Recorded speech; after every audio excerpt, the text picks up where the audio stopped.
bwejire ambuziza bwempulira ndi stede wadde si nnyo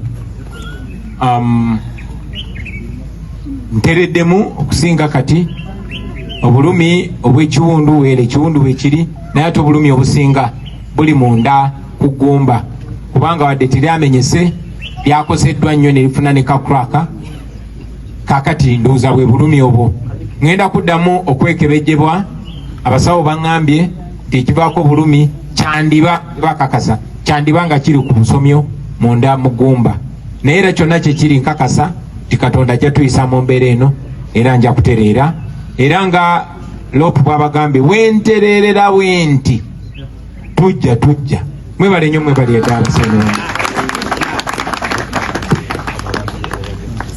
That state, the industry is going to collapse. And the 12.5 million Ugandans who earn their livelihood from coffee, they are going to be affected. Second, Your Excellency, the coffee industry has a very sensitive market, very sensitive on issues of quality. And the quality industry is based on accreditation and certification.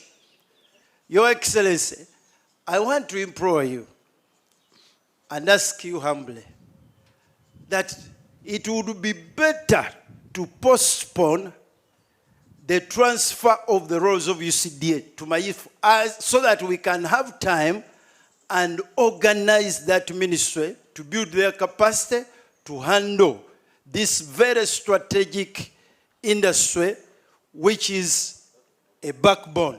Mutindo TV, the best online TV.